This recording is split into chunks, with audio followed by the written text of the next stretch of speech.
Hi everyone, welcome to the Bible Nerds podcast. My name is Ben and I'm here with Tisha. Hi. It's just the two of us for today because my dad is still in the US at the time of the recording and Guimon unfortunately has COVID. Yeah. So please pray for him. Mm-hmm. Well, he's already getting better. So probably by the time you're listening to this, he is doing awesome stuff like he always does. And Kuya Mike just left. And Kuya Mike just left because we recorded the previous episode. Yep. And the same, we tried to do a bunch of episodes on the same day. Yeah. Anyway, so we're here. We're going to be talking about Numbers chapters 13. Yes. 13 to 15. Yep, 13 to 15. 13 to 15. And Tisha wrote the talk. Yay. So we have the best person to ask everything we want to know about Numbers chapters 13 to 15. Uh-huh. So are you ready? Yeah. I'm ready. All right, let's do it. So Tisha, tell us about Numbers chapter 13. Yeah, so we immediately follow after the three stories. So we just... three stories of complaints. Complaining. Yeah. Yep. After that, we now enter the second movement of the book of Numbers. Right. And here we will be witnessing 7 stories. 7 stories of testing for the Israelites. And in each test, we will be seeing how they respond with repeated rebellion. It's already like laid out there now. It's gonna be repeated rebellion.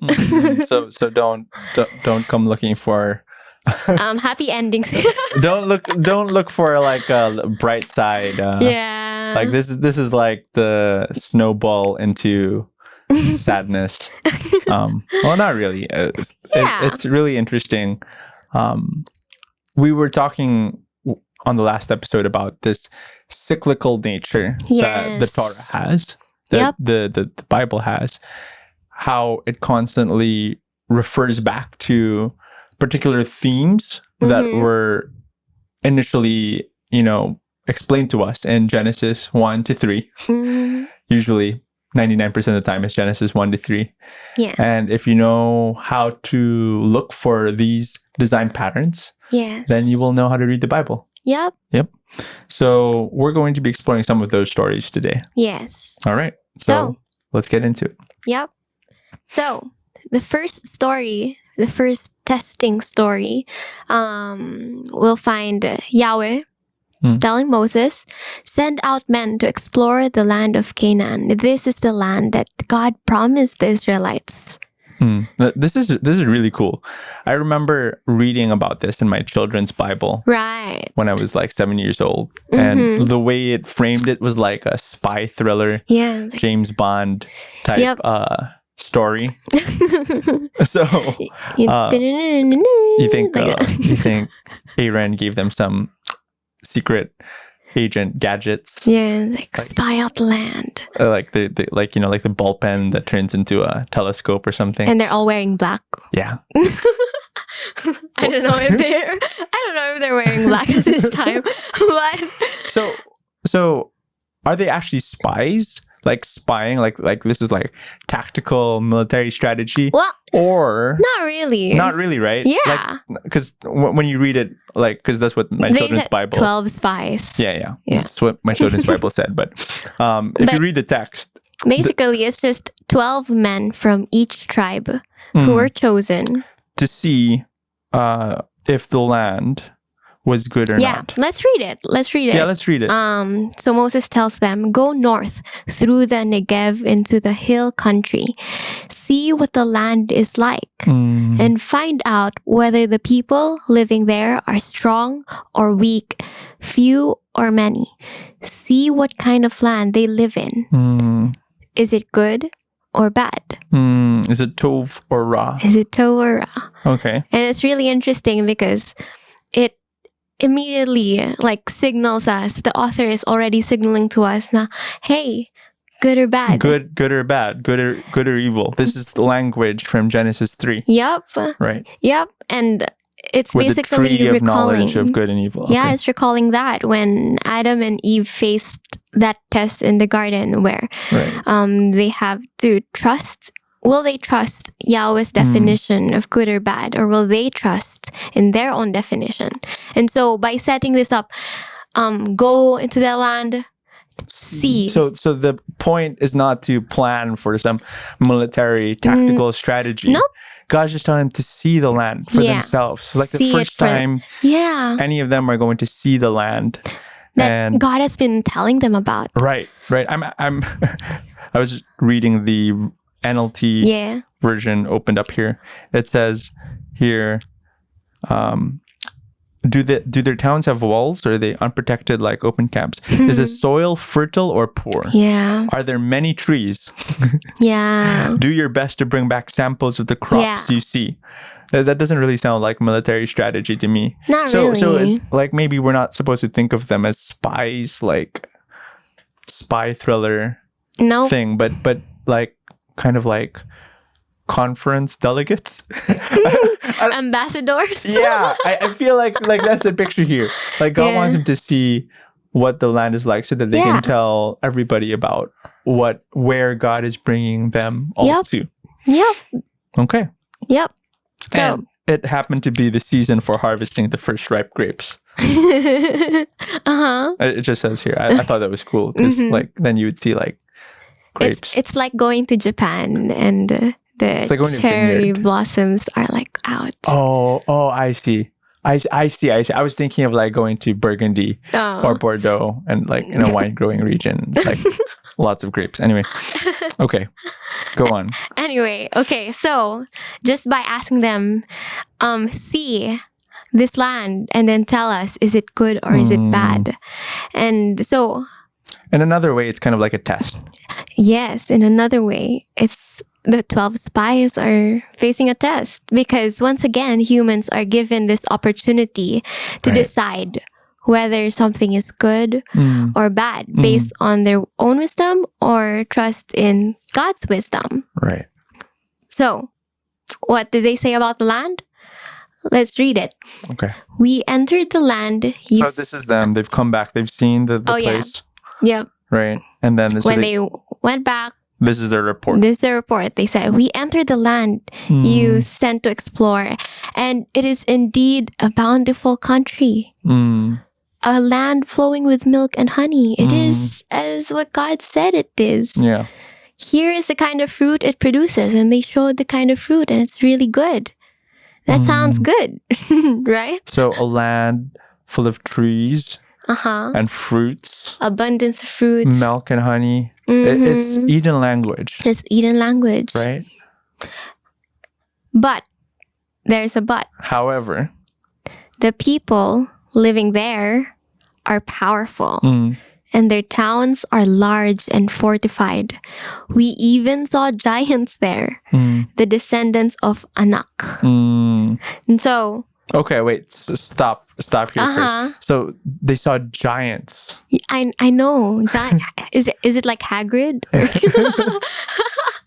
Right. We've met some giants before. Right. In the story of Noah. Right. The land was full of these half human, half spiritual being creatures. Called the Nephilim. Who were said to be like really tall. And they were great heroes, warriors of old. Right. That were wiped out in the flood. Right. So here you have like apparently kind of like that. Yeah, you have and like scary giants. Yeah. And I guess like that is a rabbit hole in itself. Like it is. Why are there giants in the Bible? I know. Where did this come from? Maybe we can just focus on what they mean. Right? And giants kind of represent that spiritual being. Yeah. Spiritual beings. Yeah. That have rebelled against God. Yep. That have tampered with God's good world. And then you have giants. Yep. Yeah, they're not good. Yep. They're a bad crossover. Yes, and that reminds me of the snake in the garden. Because we also have no idea where that came from. But it's a spiritual being that represents rebellion against God. The text is not as interested in explaining why those things are there. Nope. But the point is, the mysterious creature is not to be trusted. Not to be trusted. Yeah. Yep.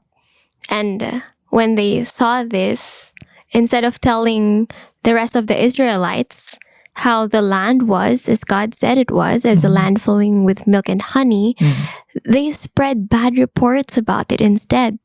It's as if they were saying, no, if we go to that land, we're gonna die. It's scary there. There are giants there. And it's just, instead of telling them it's good, there's fruits, they tell the people, nope, we're gonna die if we go there. It doesn't look good. It says here in NIV verse 32 that the land we explored, this is the spy speaking, the land we explored devours those living in it. All the people we saw there are of great size. We saw the Nephilim there. Yeah. Even if they didn't. There's even like a comment. It's in parentheses. The descendants of Anak come from the Nephilim. So we seemed like grasshoppers in our own eyes, and we looked the same to them. Yeah. Okay. So it's kind of like how the snake in the garden kept Adam and Eve from I see. obeying God. The snake made Eve doubt the goodness of God, because God told Eve and Adam that they could eat any tree. Yep. Any fruit from any tree in the garden except for the tree of knowing good and evil. Yeah. Because if they eat from it, they will die. At the same time, but the snake says the opposite of what God said. And it says, really? Yeah. Are you really going to die? Yep. Right? Yeah. And just like that, these giants inhabiting the land was making these spies doubt God's goodness. Yeah. Oh, I'd be terrified too if I did see giants. That's true. That's true. But I think where we are in the story is where the Israelites are expected to trust in God, because if God was able to provide for them in the wilderness, where all sorts of crazy stuff happen. Yeah. If God is able to make an Eden-like space for them as they journey through here, then this land that God has promised to them, then no giant, no adversary would really be more powerful than God's own word. Yep. Except, if you doubt in it. Yeah. And so that's what these spies, these leaders do. They're doubting in what God had promised them. Yeah. And they cause fear to spread throughout the entire camp. Yes. And it's interesting to me because the test previously in the garden was, don't take from this tree. But here, this time, the test is, receive this gift that I'm giving you. Right. But they saw it and they saw the fruit. They don't know what to do with it. Yeah. They don't want to take it. Yeah, it looks scary. It looks like death. It looks like death. Right. I see. Because, going into the land means facing the giants. Yeah. And that's something that they don't want to do. Yep. Right. It's as if they're saying, if we go there, take the land that looks like the tree of life, we're going to die. Right. Because in the garden, there you have the tree of life. Yeah. Which is the source of, and is this conduit of God's very own life and presence, and they were free to eat from that. Yeah, it's part of the selection. Yeah. The vast selection of what was in the garden. Yes, God's own presence and life. But Adam and Eve opted to take from the tree of knowledge of good and evil, Mm-hmm. which was said to be desirable. It was something that looked good to see. It was good to look at and good for eating. Yeah. Right. And so they desired it, much like how the Israelites desired the quail from the last episode. Yep. Right. Exactly. So in some sense, maybe the tree of life, taking from the tree of life It's scary. is scary. God's own presence and his own life. It's like what kind of scary. tree would that be like? Yeah. And Timaki, one of the scholars I really look up to, he sort of envisions this picture or asks this question, maybe what if the tree of life looked a lot more like the burning bush than it's fire. Yeah, consuming. it's like touching fire. Yeah. But God says you can eat this. Yeah. You can actually experience my presence Yep. and my goodness, and you can experience that oneness that comes from eating from the tree of life. Right.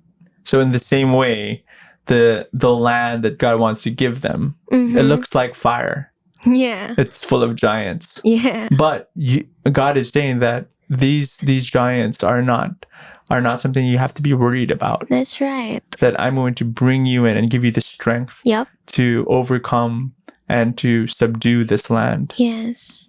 So basically, this story is just, once again, we see God's chosen ones having a choice. Yeah. What will we do with this fruit that has been made available? And these spies, they're convinced that God's will for them would lead to death, that going into the land will lead to death.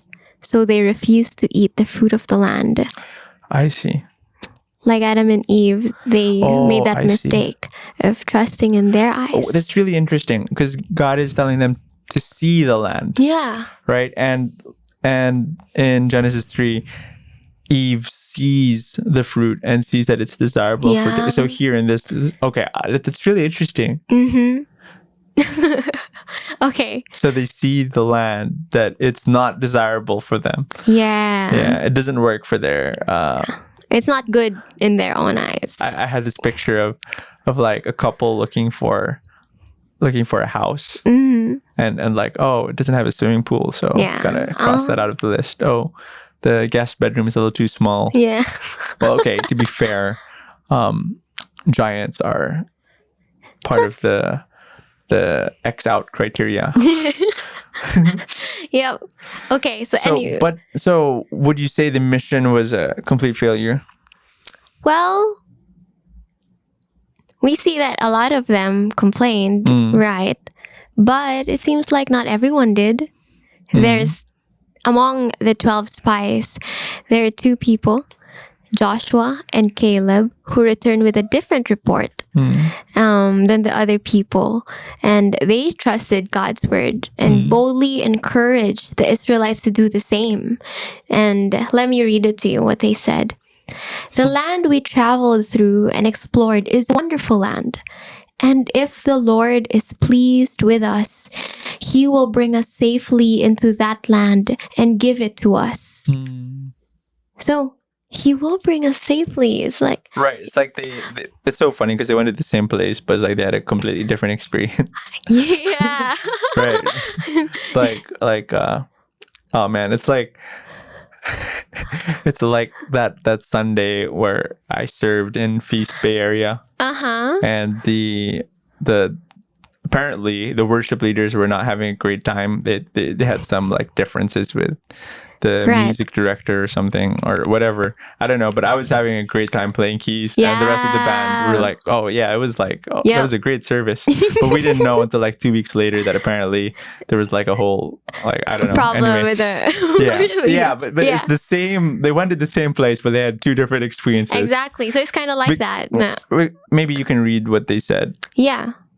So if the Lord is pleased with us, He will bring us safely into that land and give it to us. It is a rich land, flowing with milk and honey. Do not rebel against the Lord, and don't be afraid of the people of the land. They are only helpless prey to us. They have no protection, but the Lord is with us. Don't be afraid of them. Right, exactly. So yeah, it wasn't really a spying mission. It was a question of faith. Of faith. That's right. Of who will they trust? And but what happens? The people, they listen to the majority. They listen to the 10 over the 2. Yeah, I mean, well, okay. Well, that kind of happens. Yeah. Yep. This is where somebody makes a point about how don't listen to the majority, because listen to the word of the Lord instead, or something. But anyway, yeah. Okay. So anyway, they listen to the 10 anyway. They don't follow the 2, and because they refused to listen, they did not want to enter that land. They complained against God. No. We don't want to go there. Yeah, it's pretty intense, right? I'm reading here Numbers 14. Like, I think if you read it, it dramatizes it more. That's right? true. Then that night, all the members of the community raised their voices and wept out loud.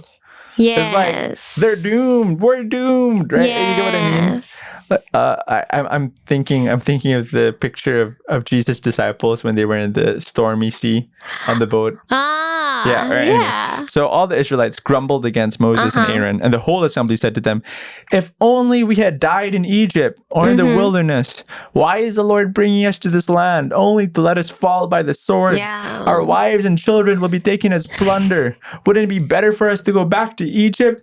Right? So it's so interesting. So they're finally at the cusp, at the edge of the... They're almost there. They're almost there. I think my dad was the one who mentioned in the first episode that they could have gotten there in 11 days. They could have gotten here at this point already. At this moment, right? But we see a picture of their heart. Yeah. Right? That they would rather anything before this point.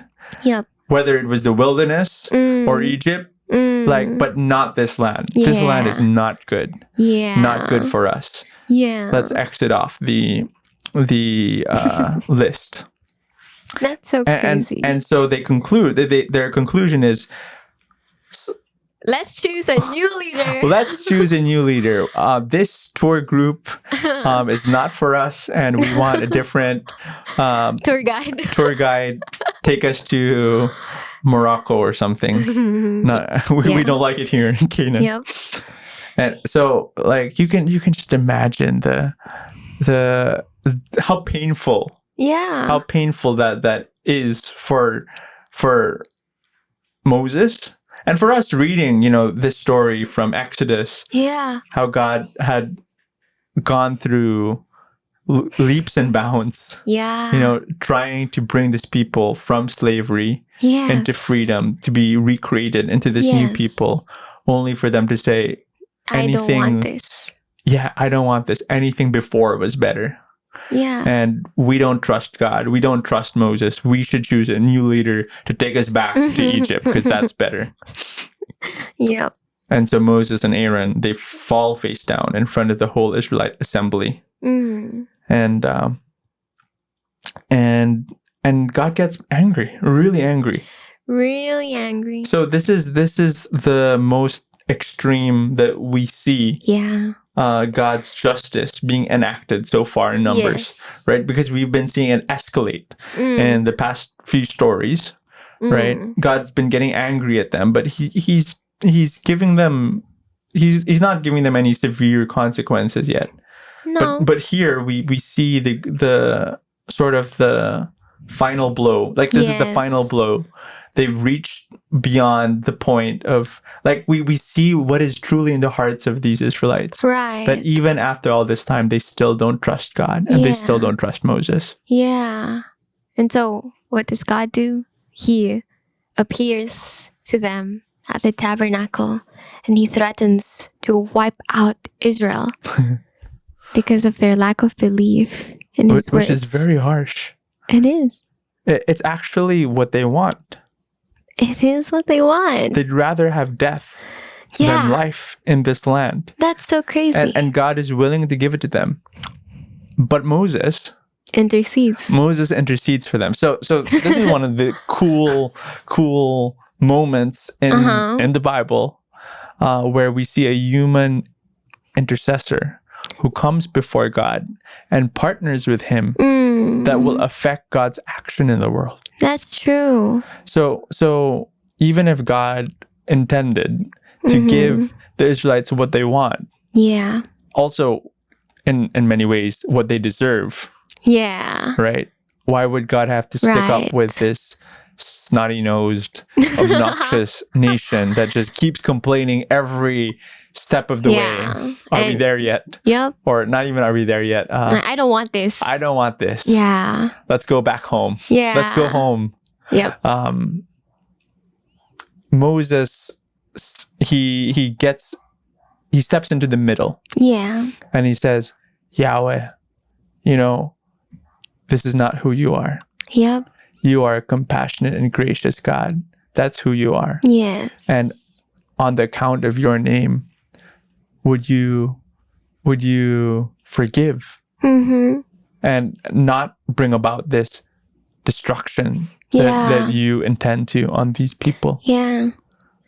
Yahweh, you are faithful to your promise. Yeah. And so this might be weird. Like, no, it's not. It might be. This is weird for a modern listener, right? To see God, to see Moses telling God what to do. And spoiler alert, God does what Moses tells him to do. So what is this? God is just being pushed around by whatever Moses wants. No, that's not the picture. The reason why God had brought these people in the first place is because God is trying to form humans who will step up into partnering with him. Yes, their divine calling to be images of God. Every human being is called to be an image of God. Yes. And the image of God is meant to partner with God in bringing about goodness and bringing about God's Eden abundance to the rest of the world. That's right. Right? So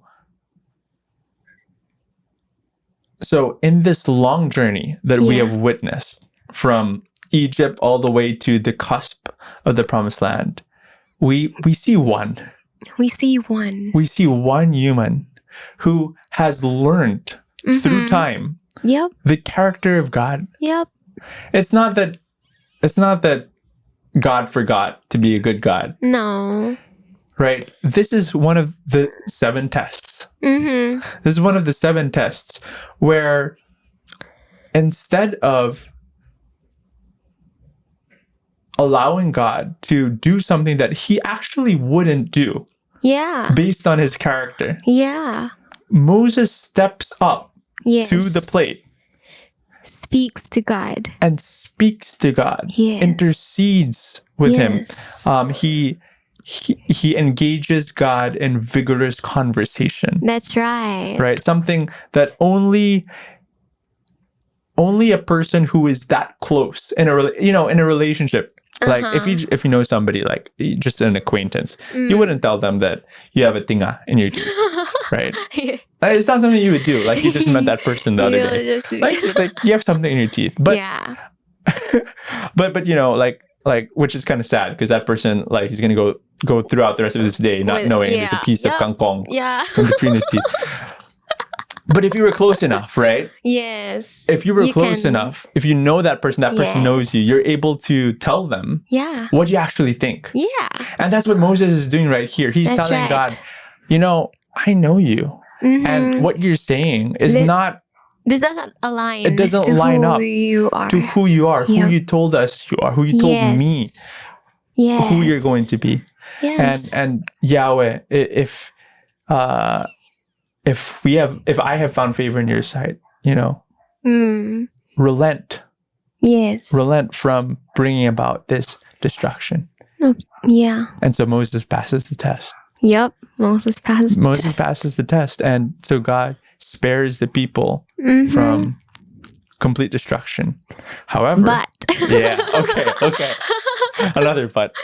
But God does give them what they want. God doesn't prevent the consequences of their actions. Yeah. He doesn't remove entirely the consequences of their actions. God still gives them what they want. Yeah. They don't want the promised land.